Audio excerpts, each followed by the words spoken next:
Daily Manna from the Torah by Dr. Ketriel Blad. Shalom friends, and welcome to Dr Kedoshim, sanctified, consecrated, sacred.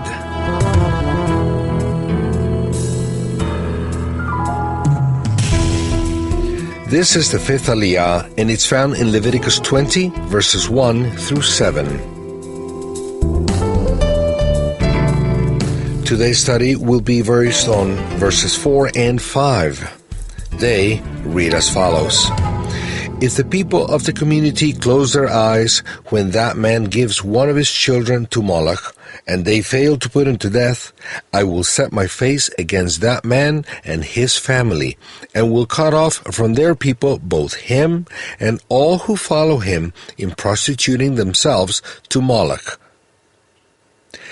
Who would like to sacrifice his children?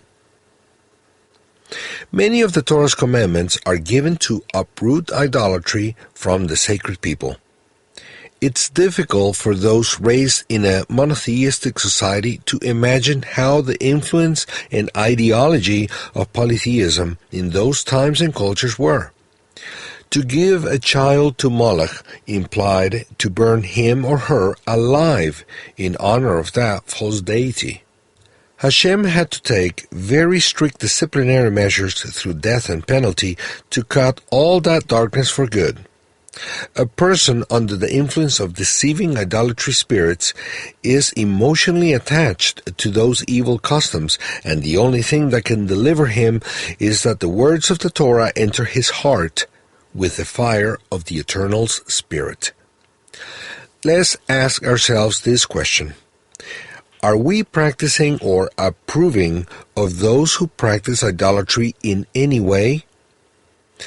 Even though idolatry may not be as barbaric as we see in this text, can there be similar behaviors in the culture in which we were raised?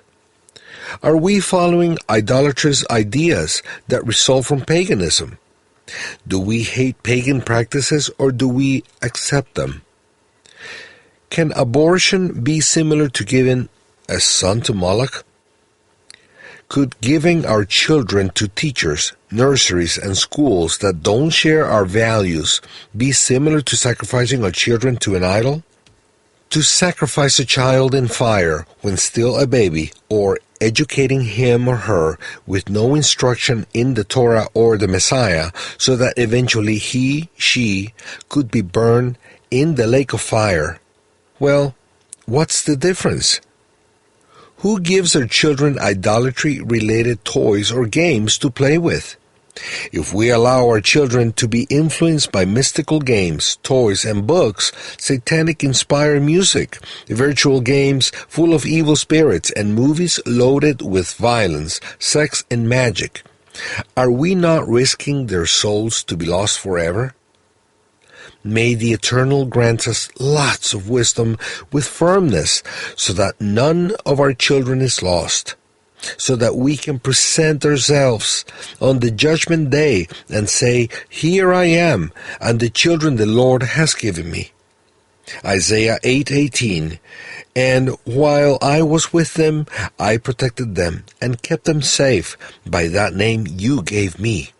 None has been lost." John 17:12.